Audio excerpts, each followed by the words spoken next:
Well, we end today's show with a look at a new book that argues America is at war with itself. From poisoned water in Flint and other cities to the police deaths of African Americans, including Keith Lamont Scott, Eric Garner, and Sandra Bland, to hate-mongering on the presidential campaign trail, Henry Giroux critiques what he believes is a slide toward authoritarianism and other failings that led to the current political climate. Noted scholar Robin D.G. Kelley writes in the book's foreword, quote, "These are indeed dark times, but they are dark not merely because we're living in an era of vast inequality, mass incarceration, and crass materialism, or that we face an increasingly precarious future.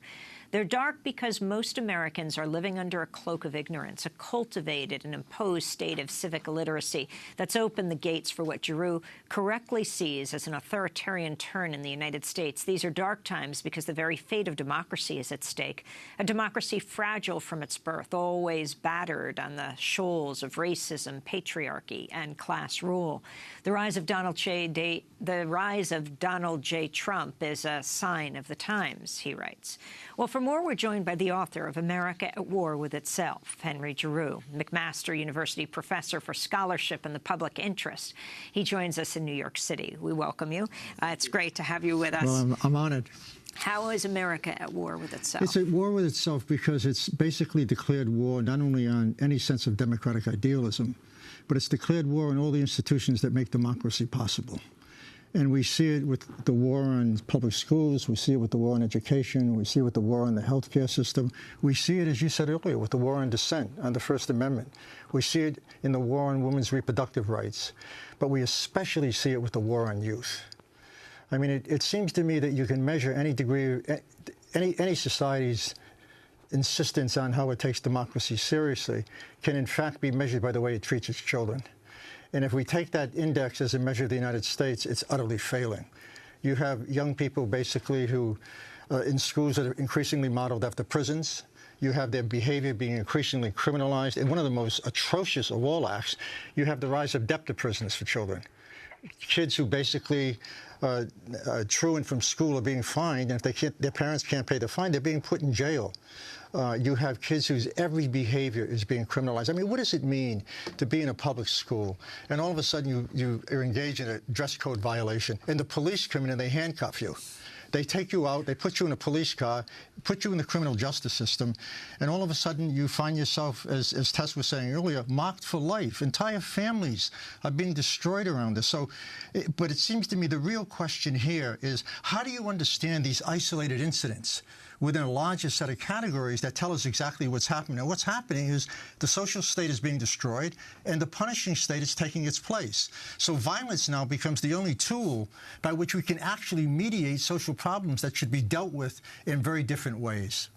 Well, you devote an entire chapter to Donald Trump's America, and, yeah.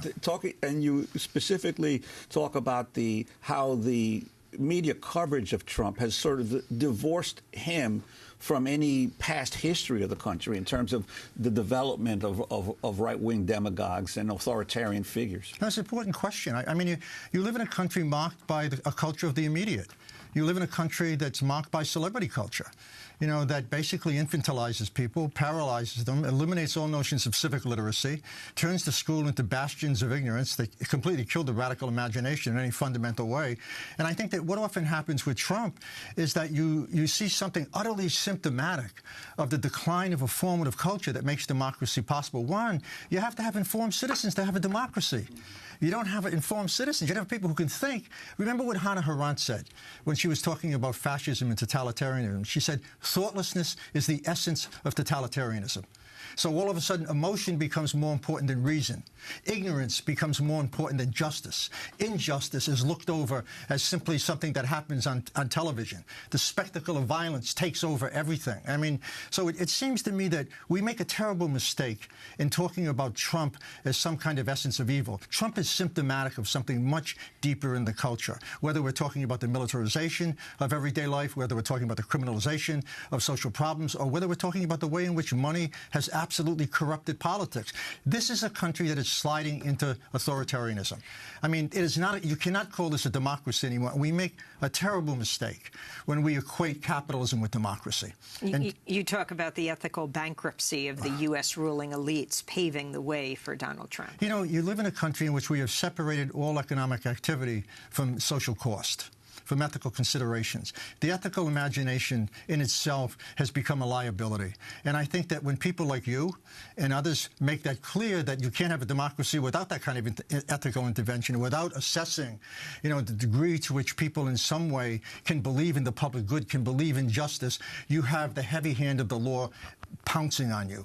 And I think that when the radical imagination dies, when an ethical sensibility dies, you live in a state of terrorism. You live in a state of fear.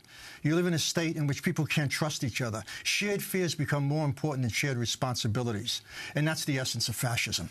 And what sign of hope do you see out of all this? There are a lot of signs, and thank you for the question. I mean, I think at some level we see young people all over the country mobilizing around different issues in which they're doing something that I haven't seen for a long time, and that is they're linking these issues together. You can't talk about police violence without talking about the militarization of society in general. You can't talk about the assault on public education unless you talk about the way in which capitalism defunds all public goods.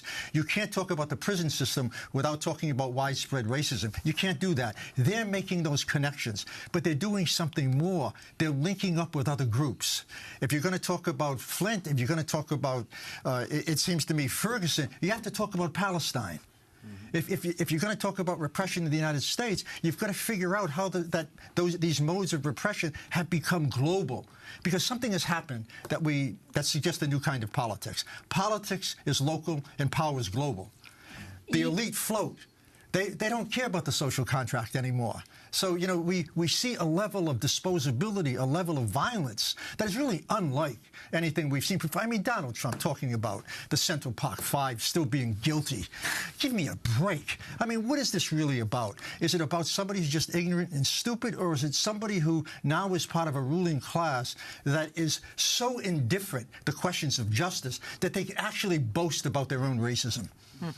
So let me ask you about the issue of education. Right. The debate here is around school choice, vouchers, charter schools, but you've been talking about schools for a long time. Right. What is the role of schools in education? Schools should be democratic public spheres. They should be places that educate people to be informed, to learn how to govern rather than be governed, to take justice seriously, to spur the radical imagination, to give them the tools that they need to be able to both relate to themselves and others in the wider world in a way in which they can imagine that world as a better place. I mean, it seems to me at the heart of any education that matters is a central question. How can you imagine a future much different than the present, and a future that basically grounds itself in questions of economic, political, and social justice? And so how do you see then, for instance, the Obama administration has been a big promoter of charter schools and these privatization efforts as a school choice model. The Obama administration is a disgrace on education. The Obama administration basically is an administration that has bought the neoliberal line. It drinks the orange juice. I mean, it doesn't see schools as a public good. It doesn't see schools as places where basically we can educate students in a way to take democracy seriously and to be able to fight for it. It sees them as basically kids who should be part of the global workforce. But it does more, because not understanding schools as democratic public spheres means that the only place you can really go is either to acknowledge and not do anything about the fact that many of them are now modeled after prisons, or secondly, they become places that kill the radical imagination. Teaching for the test is a way to kill the radical imagination. It's a way to make kids boring. You know, it's a way to make them ignorant. It's a way to shut them off from the world in a way in which they can recognize that their agency matters. It matters. You can't be in an environment and take education seriously when your when your agency is under assault. Can't do it. You begin your book with a quote of Albert Camus: "Memory is the enemy of totalitarianism." Yeah. Explain. Well, I'll explain it in terms of a slogan, Donald Trump's slogan: "Let's make America great again." You know, and when I hear that, that seems to suggest there was a moment in the past when America really was great.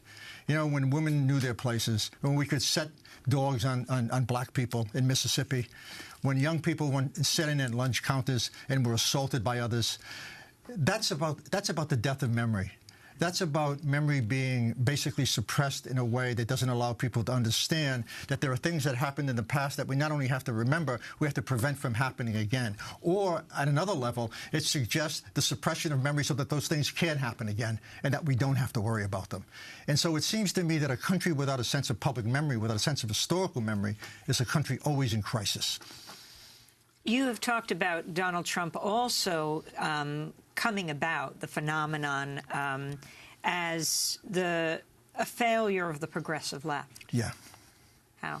Well, I think that, one of the things about the left, three things about the left disturb me, Amy.